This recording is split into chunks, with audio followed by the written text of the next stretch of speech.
सेन्योरिस pharmaceuticals limited दवाइयों की दुनिया का एक जाना माना नाम है। दिसंबर 2017 में शुरू हुई यह कंपनी बहुत जल्दी आगे बढ़ रही है। ये यूएस, कनाडा और यूके जैसे रेगुलेटेड मार्केट्स के लिए कई तरह की दवाइयां बनाती है। सेन्योरिस फार्मास्यूटिकल्स ने कम समय में बड़ी कामयाबी हासिल की है। 30 सितंबर 2022 तक उन्होंने 55 प्रोडक्ट्स लॉन्च कर दिए हैं। उनकी पहुंच 45 देशों तक है, जो उनकी ग्लोबल प्रेजेंस दिखाता है। क्वालिटी और इनोवेशन के लिए कंपनी की प्रतिबद्धता ने उन्हें एक मजबूत पहचान दिलाई है। वे मैन्युफैक्चरिंग में इंटरनेशनल स्टैंडर्ड्स का पालन करते हैं, जिससे उनकी दवाइयों की क्वालिटी और सेफ्टी बनी रहती है। अपनी प्रोफेशनल टीम के साथ सेन्योरिस फार्मास्यूटिकल्स आगे भी आराज रही है, दुनिया भर के मरीजों को अच्छी और सस्ती दवाइयां देने के लिए। उनका विजन है ग्लोबल फार्मास्यूटिकल मार्केट में लीडिंग प्लेयर बनना।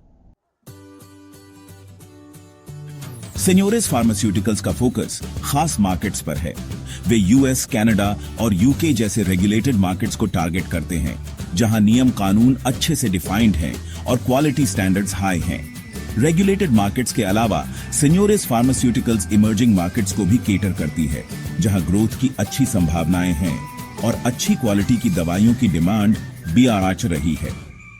कंपनी का प्रोडक्ट पोर्टफोलियो इन अलग अलग मार्केट्स की जरूरतों को पूरा करने के लिए बनाया गया है, जिसमें टैबलेट्स, कैप्सूल्स और इंजेक्टेबल्स जैसी कई फॉर्म्स शामिल हैं। इससे यह सुनिश्चित होता है कि वे हर मार्केट की जरूरतों को पूरा कर सकें। सेन्योरिस फार्मास्यूटिकल्स अपने ग्लोबल मैन्युफैक्चरिंग और डिस्ट्रीब्यूशन नेटवर्क का इस्तेमाल करती है, जिससे वे दुनिया के अलग अलग हिस्सों में मरीजों तक पहुंच पाते हैं। मार्केट रीच बढ़ाना उनकी ग्रोथ स्ट्रैटेजी का मुख्य हिस्सा है। सेन्योरिस फार्मास्यूटिकल्स लिमिटेड का बिजनेस मॉडल काफी डाइवर्स है, जो पेन मैनेजमेंट, कार्डियोवैस्कुलर हेल्थ और गैस्ट्रोइंटेस्टिनल डिसऑर्डर्स जैसे कई थेराप्यूटिक एरियाज में काम करता है। कंपनी का डाइवर्स प्रोडक्ट पोर्टफोलियो कई मेडिकल नीड्स को पूरा करता है, जिसमें जेनेरिक और ब्रांडेड दोनों तरह की दवाइयां शामिल हैं, जो पेशेंट्स को अफोर्डेबल ऑप्शंस देती हैं। यही डाइवर्सिटी उनकी सबसे बड़ी स्ट्रेंथ है। दवाइयां बनाने के अलावा Senores pharmaceuticals contract development and manufacturing services भी देती है। दूसरी फार्मास्यूटिकल कंपनीज के साथ पार्टनरशिप करके उनके प्रोडक्ट्स डेवलप और मैन्युफैक्चर करती है।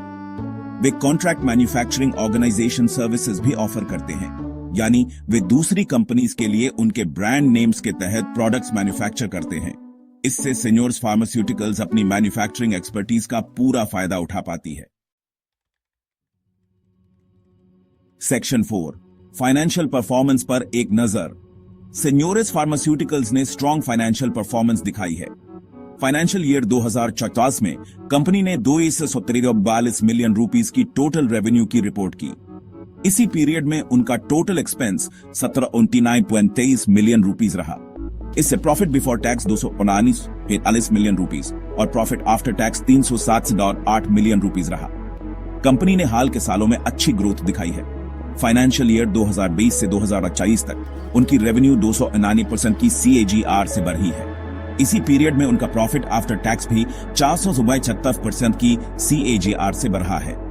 सेन्योरिस फार्मास्यूटिकल्स के प्रॉफिट मार्जिन्स अच्छे हैं। फाइनेंशियल ईयर 2024 के लिए उनका EBITDA मार्जिन 7% रहा, जबकि प्रॉफिट आफ्टर टैक्स मार्जिन 25% रहा। ये फिगर्स कंपनी के एफिशिएंट ऑपरेशंस और स्ट्रॉन्ग मार्केट पोजीशन को दर्शाते हैं। सेक्शन 5 आगे का रास्ता। सेन्योरिस फार्मास्यूटिकल्स के फ्यूचर के लिए बड़े प्लान्स हैं। उनकी ग्रोथ स्ट्रैटेजी का एक की एलिमेंट है मैन्युफैक्चरिंग कैपेबिलिटीज को बढ़ाना। वे अपनी सब्सिडियरी हैविक्स में इन्वेस्टमेंट करके अपने स्टेरिल इंजेक्शन मैन्युफैक्चरिंग फैसिलिटी को एक्सपैंड करने की प्लान कर रहे हैं। कंपनी अपने डेट को कम करने के लिए कमिटेड है। वे अपने फंड्स का एक हिस्सा डेट रिपेमेंट में लगाने की प्लान कर रहे हैं। इससे उनकी फाइनेंशियल हेल्थ इंप्रूव होगी और ज्यादा फ्लेक्सिबिलिटी मिलेगी। अपने ग्रोथ प्लान्स को सपोर्ट करने के लिए सेन्योरिस फार्मास्यूटिकल्स अपने वर्किंग कैपिटल को बढ़ाना चाहती है। इससे वे अपने प्रोडक्ट्स की बढ़ती डिमांड को पूरा कर पाएंगे और अपने ऑपरेशंस एक्सपैंड कर पाएंगे। वे अपनी सब्सिडियरीज SPI और रेटनाट्रिस में भी स्ट्रेटेजिक इन्वेस्टमेंट्स करने का इरादा रखते हैं। ये इन्वेस्टमेंट्स की मार्केट्स में उनकी पोजीशन को और मजबूत करेंगे और उनके प्रोडक्ट पोर्टफोलियो को बेहतर बनाएंगे।